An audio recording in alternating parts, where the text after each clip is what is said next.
So we've been talking about these 5 sins that Paul talked about to the Corinthian church, and they were the examples to us that kept the Israelites from God's promise. There's so many of these things that are keeping so many of us men out of God's promise for our life. Paul went on to say that they were the examples, and that a lot of Christians today are not living the promised life of God because of these same things. For you and I today, that means being a man of God and being God's man in every part of our life, consumed and surrounded by God's promised life. That sounds good, and I'm telling you, it can be real for you today. We talked yesterday about lust, and today I want to talk about idolatry. What the heck is idolatry? You might think, well, I don't have any statues in my house and we don't bow down to Baal in my house, so I can skip that one, right? Well, idolatry is this. It is the value system that we create and in which we esteem something to be more worthy of our devotion than the devotion of God.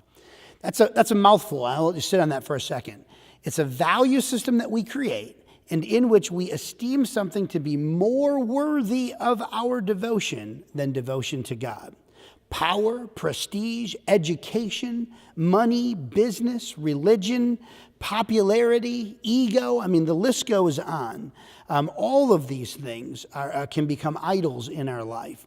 What do you value?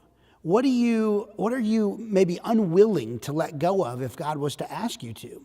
Is there a business, a sport, a hobby, a boat, a car, a rifle, a television? I don't know. Is it a video game or some electronic device? I don't know what it is in your life. I've got mine, and I'm sure you've got yours. But even ministry can become an idol. It's an amazing thing. Some men are consumed with doing ministry that they can't even take the time to minister to the God of the ministry, to take personal time for worship and devotion. Truth is, all pornography is idolatrous. It's based upon the ability to create this kind of fantasy world and create this fantasy image that satisfies the self. And then, of course, we can totally devote ourselves to it. Idolatry keeps men from being maximized in their full potential, personally, in their marriages, professionally, spiritually. I'm telling you, this is something that we've got to address. But I am telling you that God will help you, and you don't have to live with this.